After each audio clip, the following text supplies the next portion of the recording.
meus queridos, tudo bem com vocês? Espero que sim. Então, gente, nós já falamos uma vez sobre o teatro de formas animadas. Especificamente, nós vamos falar do teatro de bonecos, tá?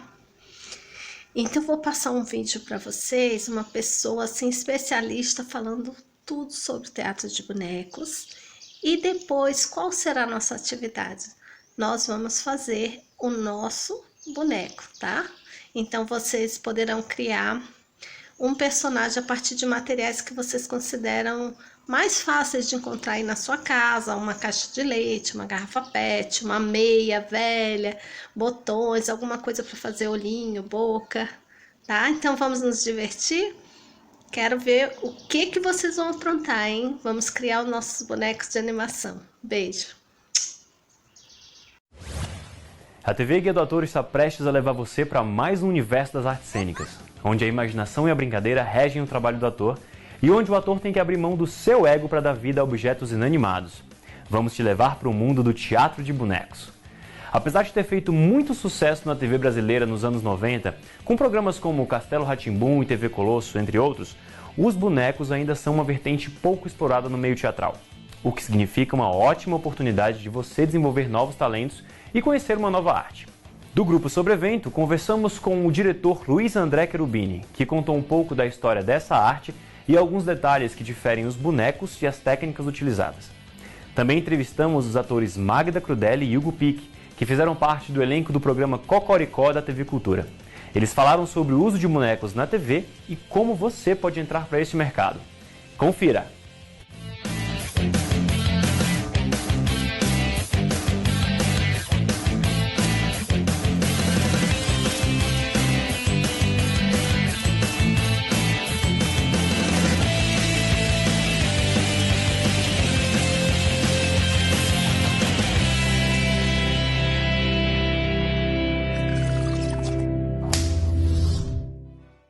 A história do teatro de bonecos é uma história milenar. A gente costuma dizer que se os bonecos, o teatro de bonecos não nasce junto com o teatro, ele nasce antes. Os bonecos estão na própria origem da humanidade, da civilização. Eles estão para ser ídolos, por exemplo, eles estão misturados com a religião. Eles estão na sombra que o Platão fala, de que o Platão fala no fundo de uma caverna. Então, a primeira vez que se acende um fogo, que se vê uma sombra, isso tudo é o teatro de bonecos, é o teatro de animação, é o teatro que dá vida ou atribui vida a uma forma inanimada. É um teatro que está vivo em todas as épocas, em todos os lugares do mundo e que, se não tem uma história muito bem contada, é porque a história do teatro costuma ser contada pelo viés da dramaturgia. E o teatro de bonecos sempre foi uma arte da encenação, uma arte do palco. Surge na vida, de onde vem e pra onde é que vai? Eu comecei muito nova dançando, era bem pequenininha, tinha 6 anos de idade, não parei de dançar, continuei até os meus 32 anos. E aí a dança me levou para o teatro e por conta de querer pesquisar, de desenvolver melhor o meu trabalho como atriz, eu assistia tudo, assisti um espetáculo que chamava Como Desenhar Estrelas, do Cláudio Moraes, que eu chorei da metade até o fim, que era um boneco de espuma, o Dodô, com manipulação direta, os atores manipulavam a cabeça, a boca, as mãos, os pés, e era um ser vivo, e era um pedaço de espuma velha. Então aquilo me comoveu muito, eu fiz uma oficina com ele. Dessa oficina nós fizemos um workshop que fez um sucesso no Centro Cultural São Paulo. E aí eu continuei me envolvendo com isso, com o teatro, como atriz, como bonequeira, com a dança. As linguagens da arte fazem parte da minha vida há muito tempo. Eu comecei a trabalhar com bonecos. Essa história é bem engraçada, porque eu nunca pensei que isso fosse virar uma profissão. Quando eu era criança, minha brincadeira favorita era brincar com fantoches. Eu acho que eu tinha mais de 30 bonecos e eu ficava horas lá brincando com os bonecos, inventando vozes para eles. E aí, assim que eu me formei no curso profissionalizante de teatro, o primeiro trabalho que me apareceu foi com bonecos. Então lá eu tive a oportunidade de desenvolver mais uma habilidade que eu tinha criado quando criança. E aí Foi rapidinho, fui para a TV e comecei no Cocoricó. O teatro de bonecos, ele foi uma descoberta para nós. Nós éramos um grupo de atores que achavam que o teatro, que nós iríamos ser atores de grandes textos, fazer grandes personagens. E ao longo desse estudo, desse período de estudo nosso, nós fomos descobrindo que o teatro não é só drama, que o teatro não é só feito de personagem, que o teatro é um encontro também. E quando nós fomos decidir fazer um grupo, nós fizemos uma primeira experiência com bonecos. E essa experiência foi muito bem sucedida e foi convidada a participar de um festival internacional de teatro de bonecos. Foi onde nós descobrimos a riqueza, a variedade, a diversidade do teatro de bonecos. E nós descobrimos também que o teatro de bonecos não nos roubava nada como atores. Ele nos oferecia outras linguagens, outras formas de dizer coisas, nos abria muitas possibilidades. E foi isso que nos apaixonou e nos fez trabalhar com teatro de bonecos desde então. Colégios laicos, progressistas, modernos. É preciso que nos contentemos com o que há. Os bonecos, eles são um mundo muito amplo. Então você pode falar hoje de teatro de animação até numa tentativa de tornar o teatro de bonecos ainda mais amplo. Então você pode ter bonecos que você confecciona ou que já vieram prontos. Existem muitas formas de manipulação de bonecos, muitas técnicas de animação. Elas são tão amplas quanto você possa imaginar. Se você decidir criar uma técnica, inventar alguma coisa, isso também é ótimo, isso é válido e vai ser mais uma técnica no mundo. Então, as técnicas de animação também não dizem muito dos bonecos. Por isso é melhor a gente falar, por exemplo, em fenômenos culturais. Entender as técnicas, mas no contexto em que elas acontecem. Entender que aquela forma de sombra, por exemplo, ela é mais próxima de uma forma de manipulação de vara na Indonésia do que de uma técnica de sombra da China, por exemplo. Marionete, que são os bonecos de fio, que a maioria das pessoas conhece. Tem os bonecos de luva, que são todos os bonecos que nós vestimos com a mão. Desde a meia, da meinha, né? Que muitas crianças brincam com isso. É um brinquedo até fácil de encontrar em qualquer lugar. Até os bonecos mais elaborados, muitos Muppets são manipulados dessa forma, com a manipulação direta. E aí as variações, bonecos de vara, que você utiliza a vara para manipular. Os fantoches, que também são bonecos de luva. Os mamulengos, que eu costumo dizer que são parentes dos fantoches. O mamulengo, ele é um boneco tradicional, utilizado muito no norte, no nordeste do nosso país. E ele segue uma tradição, tem o mestre, tem o discípulo ou os discípulos. É uma história que tem vida longa na relação entre o mestre e o discípulo. Tem histórias tradicionais que são contadas e normalmente esses espetáculos acontecem em praça pública e com muita interferência do público. Os fantoches, eles não seguem essa tradição, mas quando a gente pensa na forma, são formas parecidas. O mamulengo normalmente é uma cabeça de madeira mole, né? Esculpida pelo mestre. E o fantoche, muitas vezes, ele é feito de papel machê, papelagem. E o teatro de bonecos pode ser tanto um fósforo, você pode pegar um galho como esse e transformar numa figura, num personagem, numa pessoa.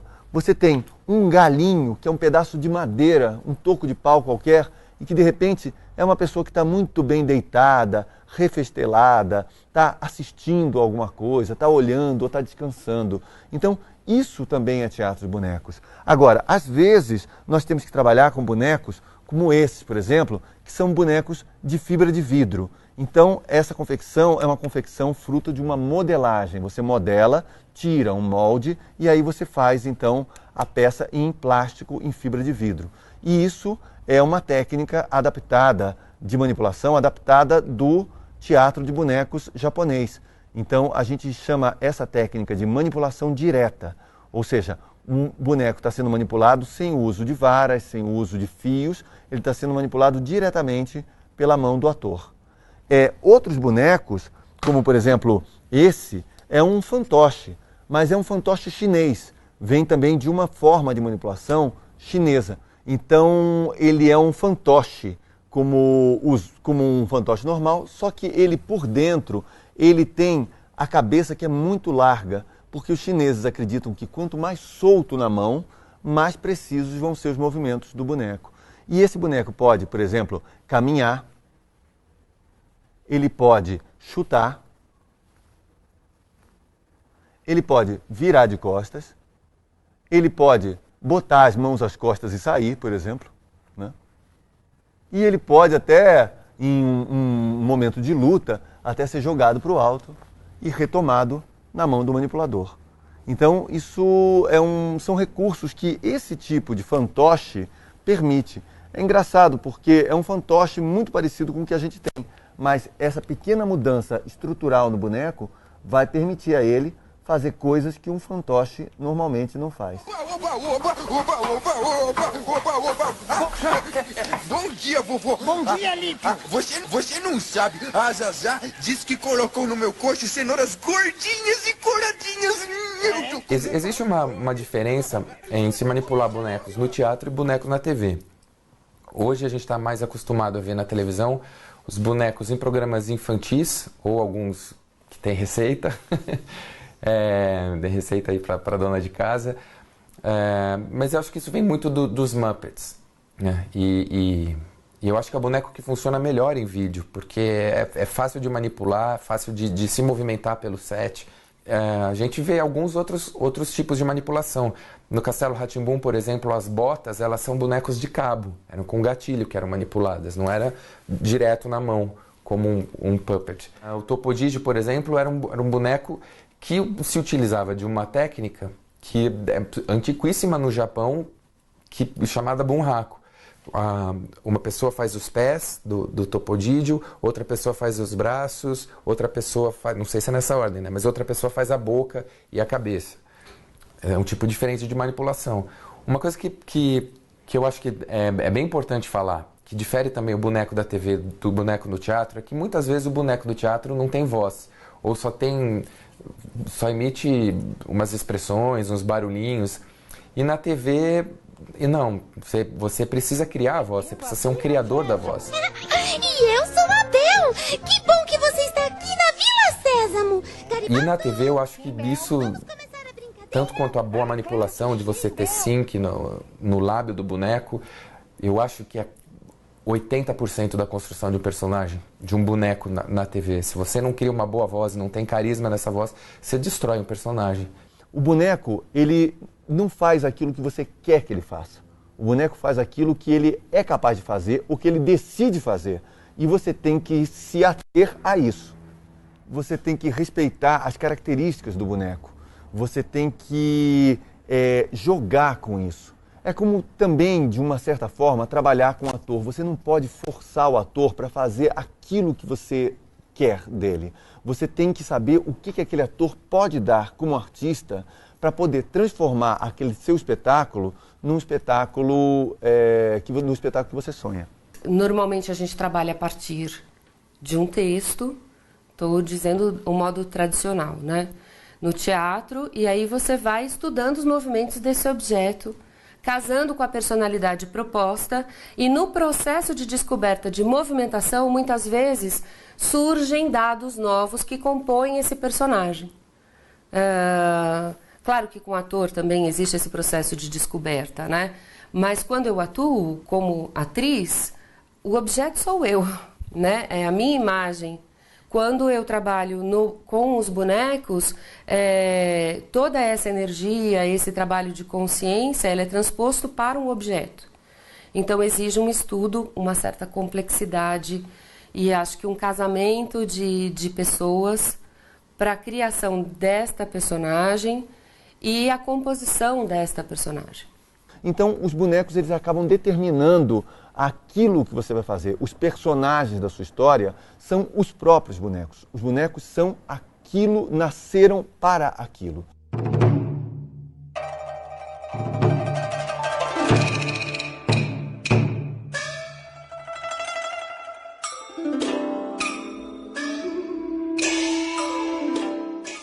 Infelizmente não existem escolas de teatro de bonecos, de teatro de animação. E existem sim matérias nas universidades que agora têm dado mais atenção ao teatro de animação. Então, quase todas as universidades de artes cênicas têm no seu curso também matérias ligadas ao teatro de bonecos e ao teatro de animação. Mas eu acho que a melhor maneira realmente é experimentar. É viver o teatro de bonecos, é uma tentativa e erro, mas também se aproveitando, se valendo do trabalho de outros artistas que já passaram por isso. Eu acho que tem que procurar esses grupos, assistir aos espetáculos, buscar conhecer essas pessoas, perguntar para essas pessoas, né, quais são as possibilidades de se fazer teste, de se envolver com determinados grupos já conhecidos, ou crie o seu próprio grupo, comece a pesquisar. Vá fazer oficinas, porque quando você começa a movimentar esse contato com esse universo, eu acho que portas se abrem e você começa a entender por onde ir. Às vezes na TV há testes para bonecos, né? Programas que precisam de bonequeiros, e se chamam atores e de repente você descobre um talento ali. Também é um outro caminho, mas eu acho fundamental ser ator. Eu tenho a impressão de que todo bonequeiro é muito generoso. Todo artista de teatro de animação é muito generoso, inclusive porque o teatro de animação te obriga a fazer um teatro que não é um teatro vaidoso. Porque você tem que se colocar em cena em função do teu espetáculo e em função dos teus bonecos. Eu tive a oportunidade de viajar para fora algumas vezes e acompanhar alguns espetáculos de bonecos lá. E lá existe público e mercado para isso, e isso é tão respeitado como devia ser aqui no Brasil, como qualquer outro tipo de teatro. Aqui no Brasil, bom, qualquer coisa que a gente fale sobre arte nunca tem tanto valor, né? E acho que o teatro de bonecos sofre com isso, ele está estigmatizado como uma coisa só para criança, o que não precisa ser, mas eu acho que existe sim um certo preconceito, inclusive por quem faz. É como se fosse uma segunda categoria de artista, sabe? Um artista que não deu certo porque não está mostrando a cara na TV. Eu acho que tem essa consciência de que é uma coisa menor. E às vezes não, às vezes você tem muito mais trabalho, você está desenvolvendo outros talentos. Com bonecos, você não está usando só tua mão e tua voz, você está usando teu corpo inteiro também. Então você tem que ter um preparo, às vezes o boneco é pesado, você tem que ter um preparo para isso. E é importante, então, que as pessoas saibam que isso um bonequeiro é uma mão de obra especializada, sim, que alguém que estudou e se desenvolveu para isso, que tem um valor de custo mesmo no mercado. Tem muita cabeça para ser aberta ainda a respeito do ofício de ser um titiriteiro. O Grupo Sobrevento é um grupo que mantém hoje 15 espetáculos diferentes em repertório. São espetáculos muito diferentes entre si e que vocês podem ver sempre em algum lugar perto da casa de vocês. É um grupo que já viajou o mundo inteiro, é um grupo que viaja por todo o país. E procurem o nosso site, que é sobrevento.com, sobrevento.com.br, e vocês vão encontrar sempre informações de onde é que nós estamos em cartaz, para que vocês possam assistir aos nossos espetáculos. Acesse o guiadoator.com.br para saber mais sobre os grupos que trabalham com esse tipo de linguagem e conhecer o trabalho deles mais de perto. Até mais!